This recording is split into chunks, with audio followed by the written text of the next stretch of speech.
Hello dear students, important question की श्रृंखला में क्वेश्चन नंबर 49 के साथ हम मौजूद हैं। यदि 10cx बराबर 10cx प्लस 4 तो x का मान बताइए। बहुत सिंपल दे रखा है 10cx बराबर 10cx प्लस 4, यानी एक फॉर्मूला बताया था कि NCP बराबर NCQ, जो कि होता है x प्लस वाई बराबर n।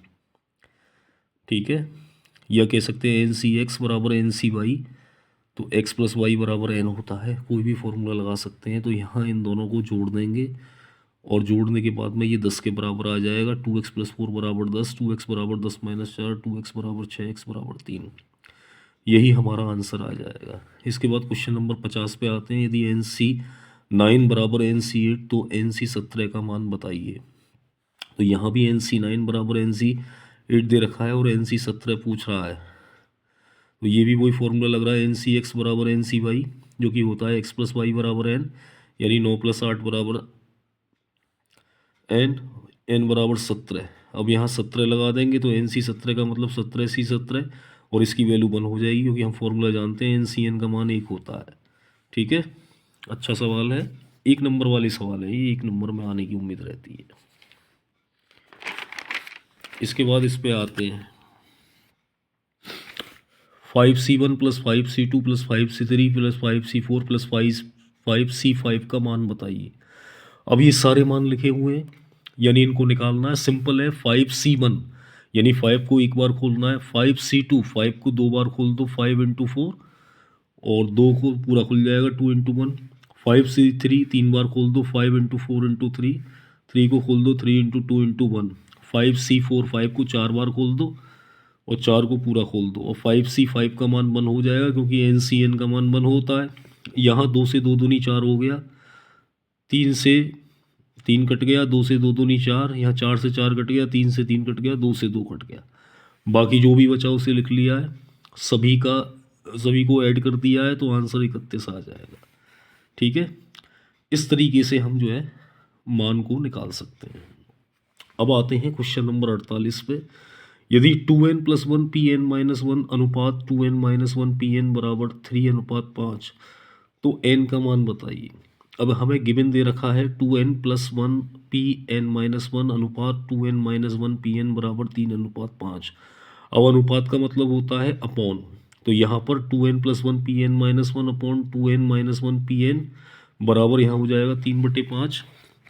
फॉर्मूला लगा देंगे हम यहाँ पे 2n प्लस 1 Pn माइनस 1 और 2n माइनस 1 Pn में फॉर्मूला लगा देंगे NPR वाला, जो कि होता है फैक्टोरियल n बटे फैक्टोरियल n माइनस r। तो यहाँ पर लगा दिया factorial 2n plus 1 upon factorial 2n plus 1 minus n plus 1 upon, ऐसे यहाँ लगा दिया factorial 2n minus 1 upon factorial 2n minus 1 minus n। यहाँ अब इस बात को आप जानते हैं कि भाई जो कैलकुलेशन कर दो उसे जो 2n प्लस 1 ही रहेगा। ठीक है, यहाँ 2n में से n जाएगा तो खाली n बचेगा और n प्लस 2 हो जाएगा ये। ऐसे ही नीचे 2n में से n जाएगा n, तो n माइनस 1 हो जाएगा। पहले की गुणा चौथे में होती है, दूसरे की तीसरे में होती है, कर दी है।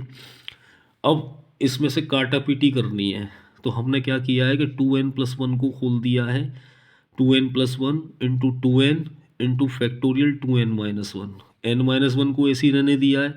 ऐसे ही n प्लस 2 को खोल दिया, n plus 2 n plus 1 into n factorial n minus 1 से फैक्टोरियल n माइनस 1 कट गया, फैक्टोरियल 2n माइनस 1 से फैक्टोरियल 2n माइनस 1 कट गया, 3/5 बराबर में चल रहा है। बाकी जो भी बचा लिख लिया है, और इसमें कैंची की मल्टीप्लाई करनी है। अब यानी 5 का गुणा हम करेंगे 2 में, और बाकी 3 का इधर कर देंगे n माइनस 1 और n प्लस 1 और n प्लस 2 में। ठीक है, ये मल्टीप्लाई कर दिया है, इसका अंदर मल्टीप्लाई कर दिया, इसका अंदर मल्टीप्लाई कर दिया है। मल्टीप्लाई करने के बाद में हमें एक समीकरण निकल के आ जाएगा इस रूप में, ये द्विघात समीकरण के रूप में ये हमारा निकल के आ जाएगा। अब इसके फैक्टर कर देंगे, 3 चौक 12 होते हैं, यानी मल्टीप्लाई करें तो माइनस का 12 आए, और जोड़े या घटाएं तो माइनस 11 आए।